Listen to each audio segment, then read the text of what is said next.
Welcome to TKT channel. I'm the host, TK. It's the first time for me to talk or to host this show by English, but I would like to take a try. Today, I would like to share with everyone about some training lesson I've learned I took recently. It's about sales strategy training. I think for sales, the principle, the strategy definition for a lot of like a sales oriented or sales professional, what do I've learned or I'm going to share probably is not very professional. It probably may be very premature, but I would like to use this opportunity to present this material to the audience as a practice, because in a couple few days that I'm going to present the whole thing to my team, to my staff. So this will be my practice. Okay, so what I've learned during this training and workshop, let me share. So first thing, so we usually talking about what is our target customer, what is our total available market. So how do we define that? So the first lesson is, okay, our target market is very simple. This is what we could sell, or what is our like for a startup company, who will be the most likely buyers. That's your target market. So target market is the smaller or the smallest kind of a business space. Surrounded on a bigger space, we call served available market, or we can say SAM. It's a served available market. What is served available market? That's how many can I reach with my sales channel. Basically, how big the market is, I could go by using my existing sales channel. That's what we call served available market. So that's a bigger scope than target market.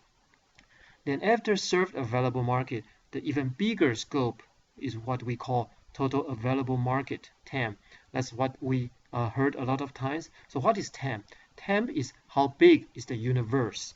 Maybe this term is still very vague, but let me put in a little bit more clear to explain what TAM is. TAM is based on last time I mentioned about what your company vision is. So your company vision is important.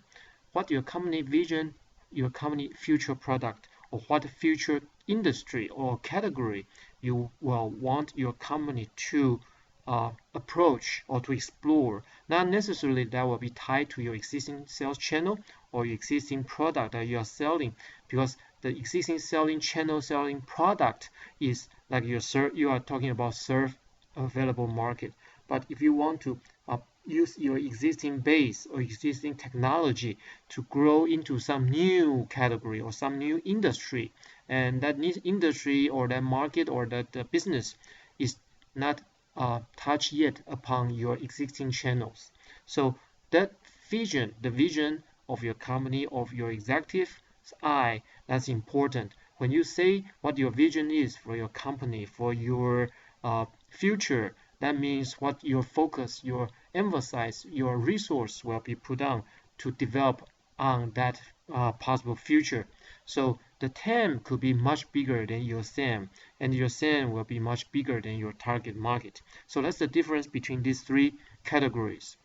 And that's why the vision of a company is so important, because the investors will look into the executive's vision or the company's vision through different statements, through the website, to understand what beyond you have now you are going to approach, you are going to grow. And that's what they are looking forward. Let's say 6 months from now, 1 year from now, 2 years from now, what your company will look like, what will be your major cash cow from that period of time. So that's how important it is for analysis or people to look at the TAM of the company. So that's what I've learned the first lesson in this workshop. Maybe, like I said, this is very fundamental, but I just want to share what I've learned. So what is sales and what is sales process?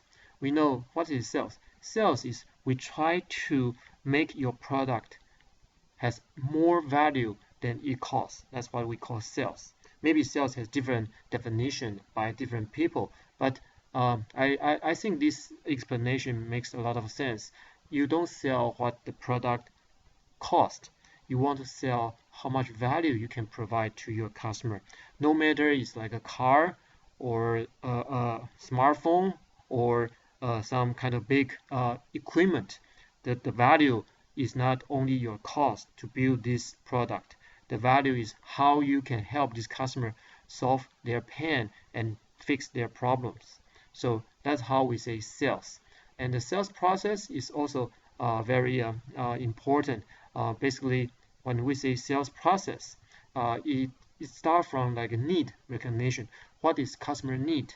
Once you know the customer need, you recognize that need, then you can have your product to make some value to fix that need. So the second step is formulating the process. And after you formulating the process, the last step is negotiation and closing the deal. So once your product, the product you're selling to the customer to fix their need or to satisfy their need, and in the end you will make your product sold to your customer. And how do you close the deal? So that's the general sales process, and I think this is very general. So before you go for a customer or go to a big customer, you want to do some SWOT analysis. SWOT is also a very standard term in this industry. It is like a strengths, opportunities, weakness, and threats. The strength and weakness is about yourself. So for yourself, before you go to a customer, before you want to compete with some competitors, what is your internal strengths and weakness? So opportunity and threats is more for external origins. So O and T is what you use to analyze your competitor, and it's like putting your other people's shoes in your foot or something like that. So you have to do this kind of 4-category analysis before you really fight against your competitor to win your customer.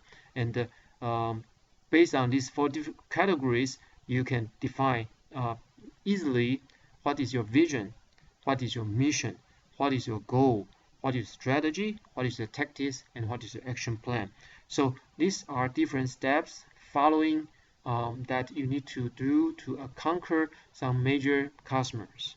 So what is your vision? You need to convince your customer you have a big vision, and then what's your mission, and what's your end goal, and under end goal, what is the strategy, and then going more detail is tactics, and then your action plan.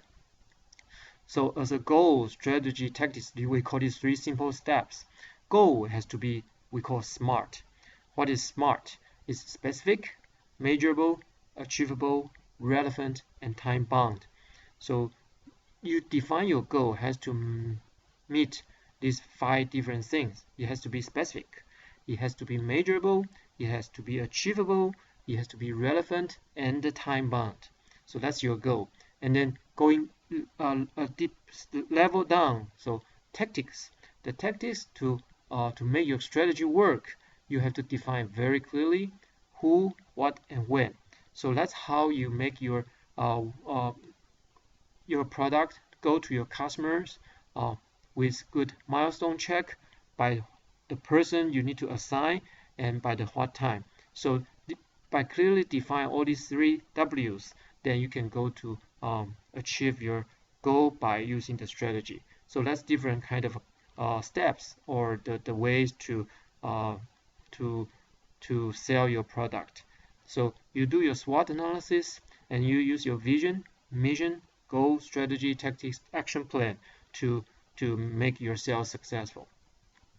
So we know during a sales process, the customer relationship is so important.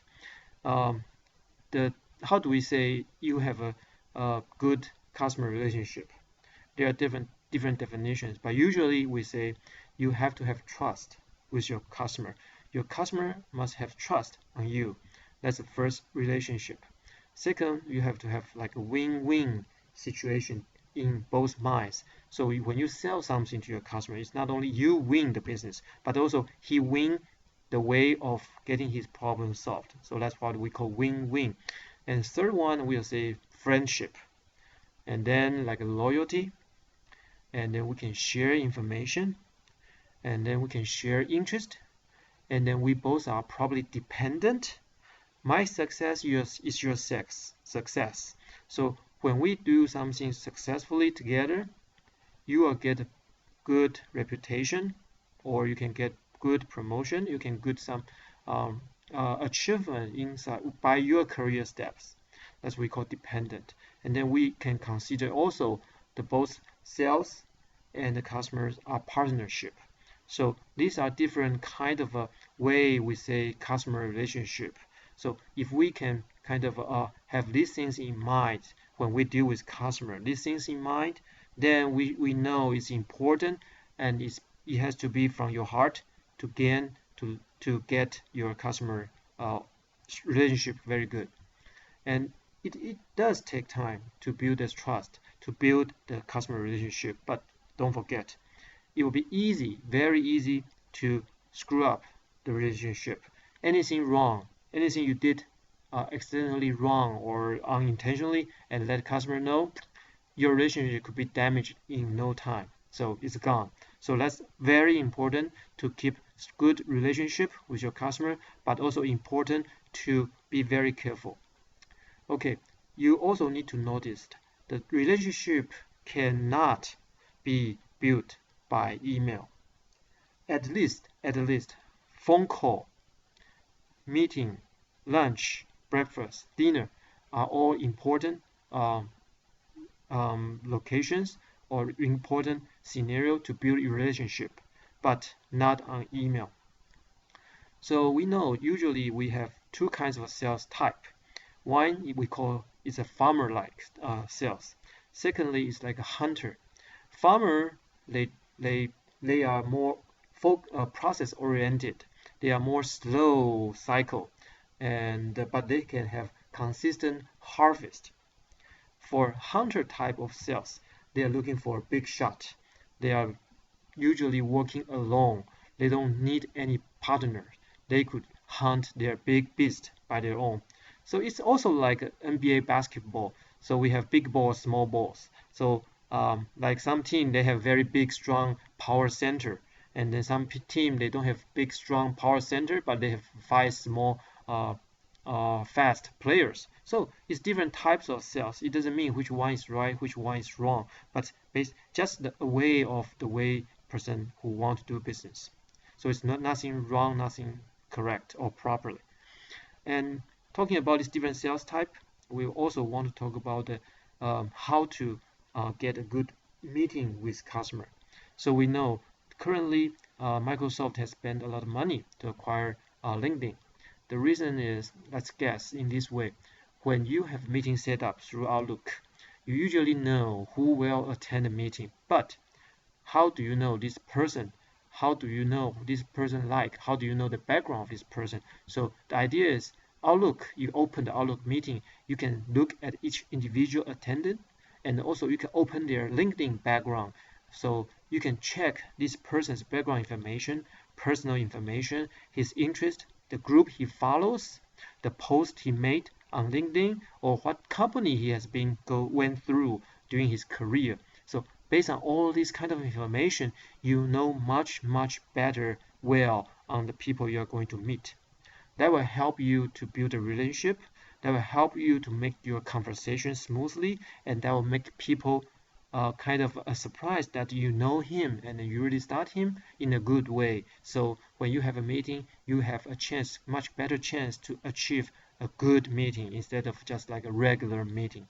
Also, that's a way to build a relationship. That's the way to build the partnership by the meeting. So LinkedIn information is important. As a sales, we should all utilize the power of LinkedIn. LinkedIn could be considered as just a personal brand, and it's just like each person has his own brand, and each one has their own interest and his connection loop. How do you utilize the power? That's maybe a very good topic for a lot of sales to learn. Okay, so during the meeting, before the meeting, you need to understand the people's background. Also, you need to prepare a lot of questions. When we say questions, there are two kinds of questions. One is like open questions, the other one is like a closed questions. Open question is like why, how. It takes people's time and to explain and then have more longer conversation. A closed question is like a yes, no, correct, wrong, this kind of answer expecting. So that's a short, quick, immediate questions. If people easily ask closed questions, but very hard to answer, to bring up open questions. So you need to prepare. You need to prepare before the meeting. Before you go to the meeting, prepare some open questions for the customer you're going to meet. You let them speak. You let them tell you more than just yes or no. Because yes or no will quickly end your conversation without reaching far. So open questions is very, very important, but it's very, very difficult. I think the whoever who listened to my talking today, try to find an opportunity to talk to people, try to keep questions open, and you will figure out how difficult it is. I've tried that in this workshop, and it's really, really difficult because when you talk to other people, you need to think what kind of open questions you could bring up. That's kind of really pressure. So take time, practice, and then prepare. I think that's important. So I think today I'm going to talk about the sales strategy training I've learned. In a very high level like what I say, but I think next time if I have more time, more chance, I definitely could share more about this training and what I've learned. So I hope this time is well spent by you, and then I'll talk